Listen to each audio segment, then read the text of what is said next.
So Zach Sire from Straight Up Gay Porn has asked me to do an interview, and he asked questions, and I gave the answers. So I decided to do a video on it, just to make it a little bit more personal.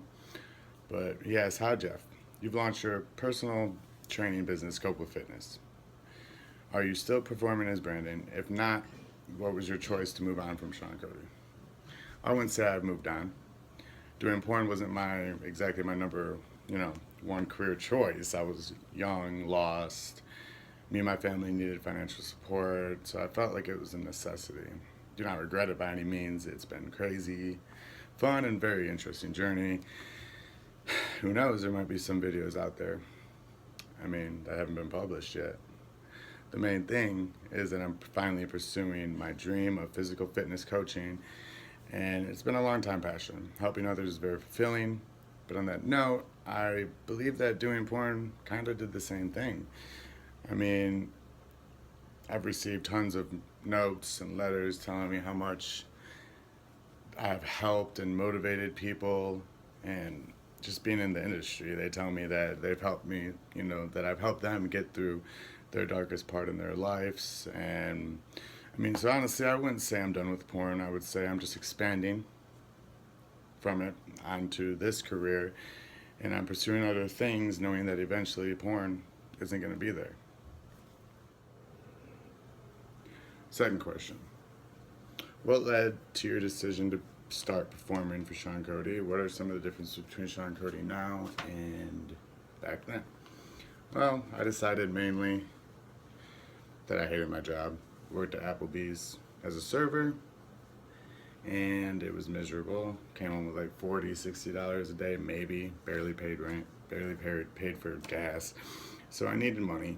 And honestly, I didn't see the harm in just jacking off in front of a camera, because I did that at home every day. I didn't think that I'd be like the face of Shauna Cody at any point. I was just a young, shy man. Didn't even shower after gym class, but that kind of changed pretty quick. Yeah. Anyway, third question. You were, whatever, the most popular of the models at the #1 gay studio that exists, and I just wonder, at what point did you realize your popularity? Knowing how many fans you have, and how well you were known in the gay community. How has it been like, and how has it affected you and your daily life? I wouldn't go that far. Honestly, at first it was hard. I was living in a small town in Tennessee. I just moved there. It was a little town that everyone knew everyone. It was like a Bible, the Bible Belt, Tennessee kind of place. Within 2 weeks of my video being released, everyone's mom's mom knew about it. Sending me videos, pics, and things of that nature. I had some friends turn away. Family went through sometimes, but honestly, I can say with full sincerity that it was a blessing. Because after this, the people that stuck by my side, I grew closer to. And to this day, I'm still best friends with. It made life less complicated. It weeded out the fakes from the real people in my life. I didn't have to second guess the people anymore in my life. I knew that they were there for me, and I was there for them, for the long haul. The friends and family still standing by my side means, they mean the world to me.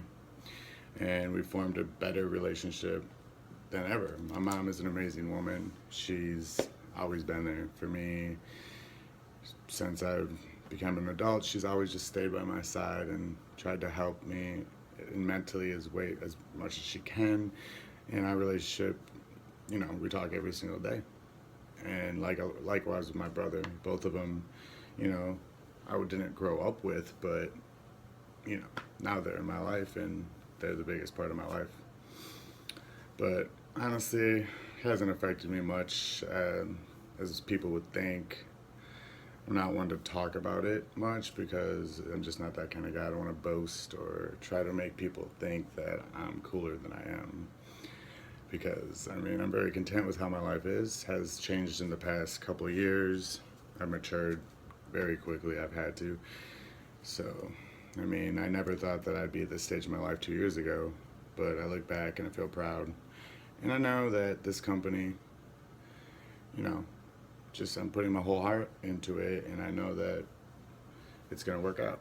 The question is, has it been challenging to separate the persona of Brandon and who you really are, and in marketing of Copa Fitness in any ways? Are they different? I really don't have separate personas. I am who I am. My personality is what it is. I'm, the same guy on camera as I am in everyday life. I also am the same guy when I market for Copa Fitness. Outspoken, blunt, sarcastic, dry humor kind of guy that kind of just says what he's thinking, gets me in trouble sometimes, but other times it, just makes it really efficient. Some people find it funny, some don't, but that's okay. 5. People know about your on-work camera, but you've rarely spoken about your work as Brandon or used in its advantages for publicity. Has this been a deliberate choice? If so, why? I wouldn't say it has. I mean, I'm just not hungry for attention.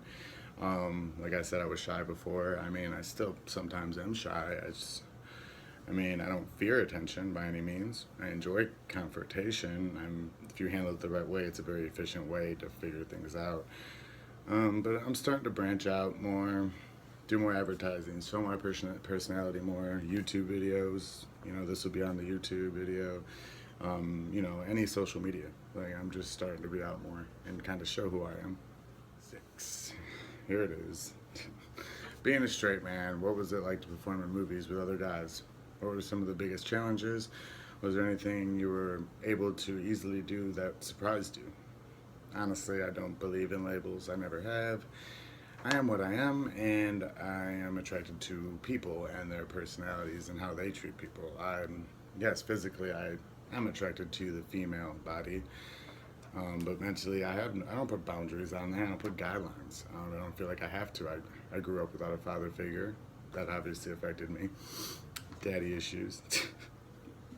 But I guess I just felt uncomfortable towards men my whole life, and I just felt very comfortable around females. And I mean, that's just what happens when you grow up with 2 sisters and no father figure or brother, and no one steps up to be a father figure, so you just kind of get comfortable with females. But honestly, everything was pretty much easy. I mean, after practice makes perfect, so after a while it was pretty easy, pretty good at pretty much anything I try. Just, it might sound cocky, but I think it's confidence, so whatever.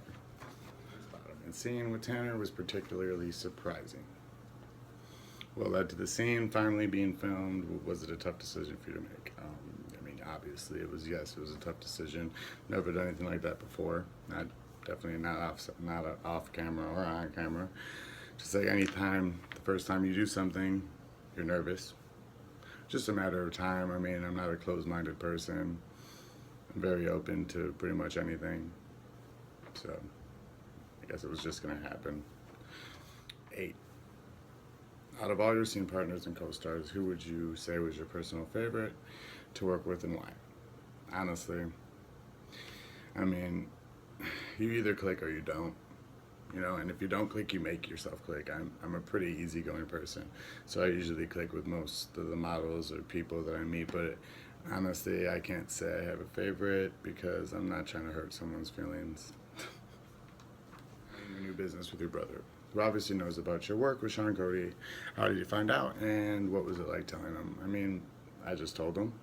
It's like telling anyone else. Either they accept me for what I've done in my past and what I'm still doing in my life, respect my decisions, or they don't belong in my life. And he did, and he belongs, and he accepted me no matter what I do, to an extent, obviously. But, Get recognized in public as Brandon a lot. Any examples of fun meetings? Yes, when I'm out of town it happens quite frequently, especially in Miami and San Diego. Nashville it tends to happen too, but I don't know, not as much. People kind of usually send a friend over, say, oh, you look familiar from somewhere, and I'm like, oh, wonder why. I don't know. It's usually like that, or people. If I'm in Miami or San Diego, people literally just straight up and be like, "Brandon, oh my god!" It's fun. It's interesting. It's actually kind of cool. You know, I enjoy it. It doesn't bother me in any kind of way. Number 13. You've had also are dealing with a lot of aggressive fans and stalkers online. How do you handle those people? I mean, I actually have one right now who's throwing out false accusations about my past, saying very demeaning things, very wrong things that I've never done, just because I wouldn't send him pics and videos. I literally have him emailing me saying, you know, I'm gonna blackmail you if you don't send me these pics or videos, and then. So, I mean, honestly, I try to usually handle that. You know, I try to handle that in house. I'm not a cold person. I mean, I'm usually a nice guy. I mean, I just don't understand how someone could just make up these things and feel good about it. It's just, I couldn't do that to someone. But if it comes down to it, a lawyer gets involved. I involve a lawyer because, I mean, that's the last thing that I want to do, but that's what I've had to do. So I'm doing right now, actually, to this guy.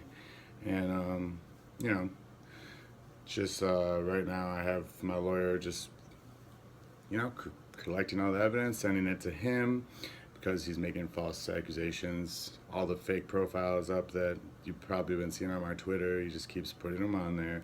Tons of different emails coming at me, pretending to be someone, saying they don't want my business because of these accusations, when really it's just him. But honestly, I wish the world would just cheer up and show love instead of hate. It saddens me. Assumptions people would make about you because of your work as Brandon that are incorrect. I mean, what's the biggest misconception about you or something that you like people to know? Understand? Biggest one, obviously, is that I'm not an escort. I never have been. I never will be. Been offered $10,000 and more for just one night and rejected it. So honestly, that would be great if people could stop trying to get me to escort. That'd be great. Just because I did porn, I mean, that doesn't mean that I'm someone who is just comfortable with giving my body up to just anyone. I mean, porn is not just it's professional. It's done professionally. When I decide to get myself intimate to somebody, I mean, I literally give that person a piece of my heart. I'm very passionate. I'm very intimate. I have a big heart, and yes, that gets me in trouble sometimes. Obviously, it's going to. I've had many times when that has happened. And people take advantage of me, but at the end of the day, it's worth it, because what's life? Life without love, passion, and heartbreak. I mean, after heartbreak comes the healing process. And this process is when you learn the most about, you know, oneself, and, you know, go through the process of true change. That's the only time it can happen, is when you're completely broken down and have to rebuild. So, I mean, that's porn. I mean, like I said, porn is professional. It's not escorting. They treat us with respect. Shauna Cody does. They give us very nice hotels. They feed us. They make us 100% comfortable. I mean, I loved working with their company. That's why I've stayed there so long. They've always treated me like a king, and for that I'm grateful. Did you like that video? Want to see part 2? Too bad. You ain't getting it.